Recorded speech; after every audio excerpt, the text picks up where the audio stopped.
Hello, welcome to the Capex Home Gym Lab. Today I'm here to talk to you about a standing hip thrust machine. This particular brand is called Fagus. It is a more budget-friendly fitness brand that is out there.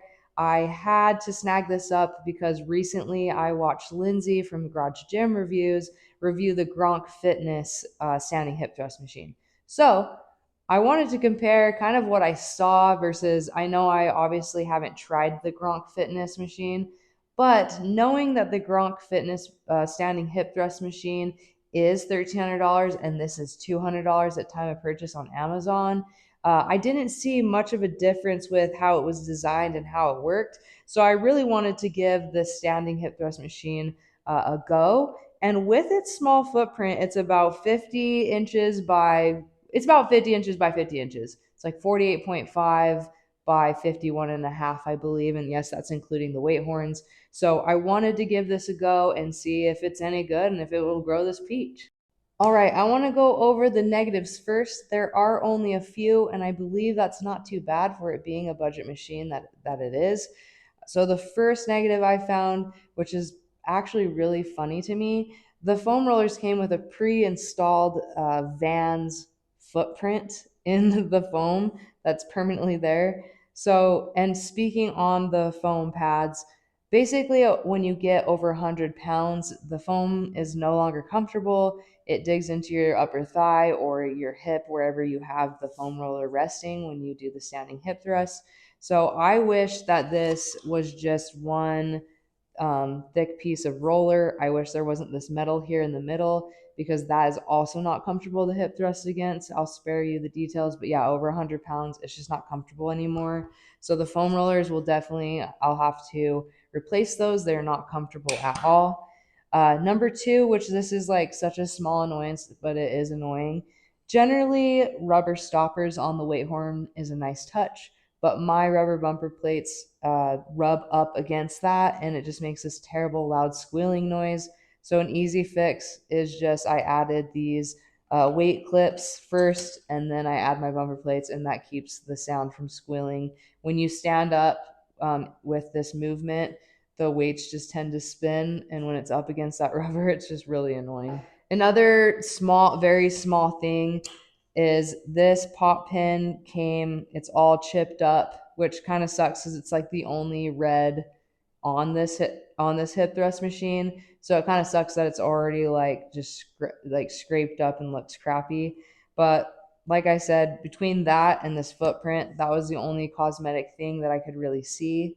So not too terrible. It was packed nicely. I think that was just quality control on their end, like after it was packed. Like maybe they didn't like, or sorry, before it was packed, they didn't see that this was all chipped up. I don't know if that they would have cared anyways. Like I said, this machine was $200, so you kind of get what you get. Uh, then the last thing that I have a gripe about is there is like this overlay, this metal overlay right here. I wish it just wasn't there. The pop pin kind of catches on it because it's not perfectly lined up with the holes. And yeah, it just is, it almost feels like a metal sticker. It's very flimsy. I'm just not a fan. Those are my only negatives though. Everything else feels nice. So let's go over the positive things about this machine. I have had for a lot of 14 gauge steel machines before and they just feel flimsy. This does not feel flimsy at all. The powder coat is just meh, but it doesn't bother me because there's not like a lot of like dings or scrapes or like paint melts in it. Everything looks pretty nice. I like that it matches my leg extension hamstring curl. It seems like the same powder coat and the same gauge still. This feels like a beefy machine minus just like the cheap like rollers and pop pins. So I also like the foot plate. It actually feels grippy to me. I think that kind of goes with the powder coat that they use. It's not a smooth powder coat. So yeah, my feet don't feel like they're gonna slip out from under me. Because I have had a few things in the past that have the diamond plate, but because of the powder coat they use, it's very like smooth and slippery. So yeah, I like that this is has a little texture to it. The other positive thing that I have to speak on is the seat. The seat feels like completely different from these foam rollers. The foam is comfortable, the vinyl is nice, the stitching is nice. I think this seat is going to outlast maybe everything. Another positive that I have is that this has a 660-pound weight capacity, which is actually fairly impressive for the budget machine that this is. And 660 pounds is a good goal weight to want to hip thrust. So I guess I'll just be working up to that and I'll keep you guys updated. All right, guys, that is everything positive and everything negative about this machine. I wanted to go over one last thing with you.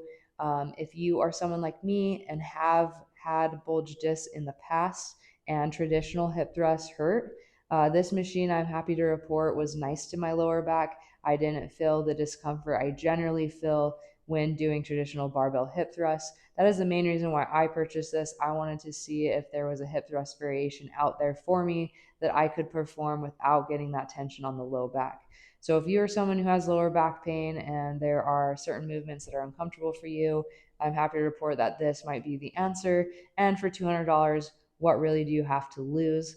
If you have any questions, please ask them in the comments if I've missed anything. But for 200 bucks and for the footprint this takes up, I think this would be a good addition to anyone's home gym.